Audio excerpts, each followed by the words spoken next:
Goa Organics వారి skin care, hair care, wellness products కోసం AP, తెలంగాణలో డిస్ట్రిబ్యూటర్లు కావాలను వివరాలకు స్క్రీన్ పైన ఉన్న నెంబర్ కి కాల్ చేయండి.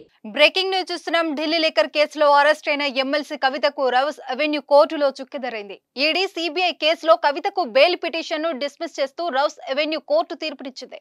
ఈ కేసులో ప్రస్తుతం కవిత జ్యుడిషియల్ కస్టడీలో ఉన్నారు. ఈడీ సిబిఐ కేసులో వేర్వేరుగా బెయిల్ పిటిషన్లు దాఖలు చేశారు. ఎన్నికల నేపథ్యంలో స్టార్ క్యాంపెయినర్ గా ప్రచారంలో పాల్గొనాల్సి ఉందని ఆమె పేర్కొన్నారు. మహిళగా PMLA సెక్షన్ 45 ప్రకారం బెయిల్ కు అర్హత ఉందన్నారు.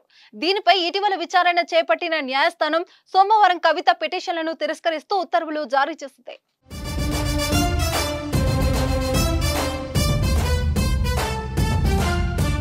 ఇటీవల విచారణ సందర్భంగా కవితతో పాటు ఈడీ, సిబిఐ తరపు న్యాయవాదులు వాదనలు వినిపించారు. ఎలాంటి ఆధారాలు లేకుండా కవితను అరెస్టు చేశారని కవిత తరపు న్యాయవాది వాదించారు. ఈడీ కస్టడీలో ఉండగా సిబిఐ అరెస్టు చేసిందని కోర్టు దృష్టికి తీసుకెళ్లారు. ఇదిలా ఉంటే కవితకు బెయిల్ ఇవ్వొద్దని సిబిఐ, ఈడీ తరపున న్యాయవాది న్యాయస్థానాన్ని కోరారు. ఈ కేసులో కీలక వ్యక్తిగా ఉన్నారని కోర్టు దృష్టికి తీసుకెళ్లారు.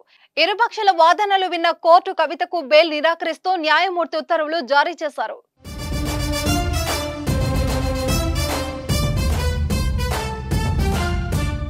సుమన్ టీవీలో మీ పర్సనల్ అండ్ బిజినెస్ ప్రమోషన్స్ కోసం కింది నెంబర్కి కాంటాక్ట్ చేయండి.